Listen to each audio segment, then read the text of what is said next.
The next topic in the CCN is forwarding of IP packets. So forwarding is nothing but putting the we are going to put the packets into a particular route where by using which they can reach the destination. So forwarding can be thought as delivering the packet from present hop to the next hop in the route of the destination. Forwarding can be done using two techniques, in that the first one is forwarding based on the destination address, which is also used now.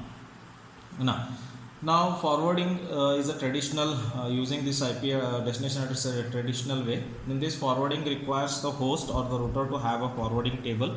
So whenever a packet has to be sent or forwarded, and whenever a packet is received by the router and it has to forward it to a particular route, then the router and the host will consult this forwarding table, and depending upon that they will take the decision. As we know that we are nowadays we are using the classless addressing where no classes are there, so all the 4 billion 2^32 addresses are treated as one entity because there are no classes. Unfortunately, it poses a problem. Now what is the problem it poses?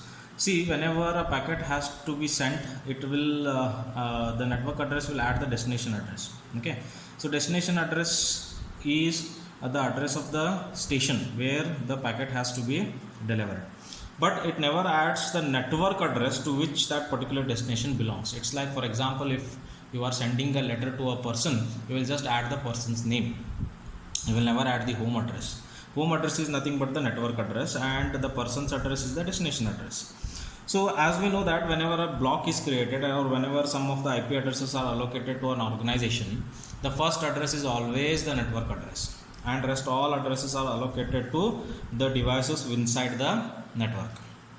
Now when the packet does have only the destination address, the network address we have to find, it is not available. So without that we cannot deliver packet to a particular network within which the destination belongs. Remember that.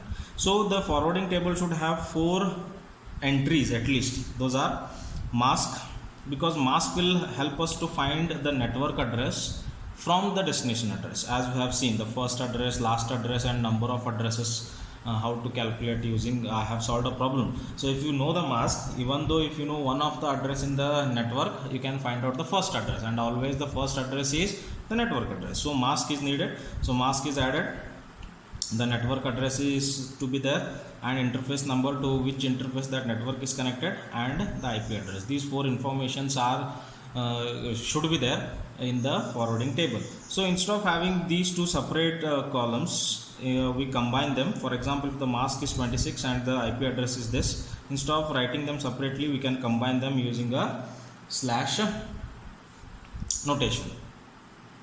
Now this diagram shows how the forwarding does happen. There is a router which does have 3 interfaces, M1, M0, M1 and M2. So whenever a packet arises, it will extract the destination address. Using that destination address, first it will calculate the network address, and then it will search the table. So these all are network addresses. So X0, Y0, Z0, T0, /N0. So it is network address with the mask. Next hop address we don't know, and interface, it means the network whose starting address is this is connected to interface M0. The network address whose starting address is X1, Y1, Z1, T1, /N1 is connected to M1, and X2, Y2, Z2, T2, /N2 is connected to M2. So this is a forwarding table, and whenever it has to forward the packet, it will consult this table and it will forward to appropriate interface. The job of the forwarding module is to search the table row by row, means one row, second row, third row by row it will check, and the n leftmost bit of the destination is compared with the network address, because n leftmost are always the network address, n's leftmost address will be same. So n leftmost address of the destination are always equal to network address n leftmost bits, that is the prefix number which we know, right? So it will compare the n leftmost bits with the column wise, and once the first column is not matched, it will go to the second, then it will go to the third, then it will go to the fourth, then it will go to the fifth. So row by row it is going to search until and unless it finds the match. Once it finds the match, it will forward the packet to the appropriate interface. As the number of organization increase, the forwarding table entries will keep on increasing. So this particular table, this particular diagram explains that 4 organizations are connected to router R1, which does have 4 interfaces, M0, M1, M2 and M3, and there is a far router which is R2, which does have 2 interfaces, M1 and M2, its own interfaces. Okay, so these are all the network addresses.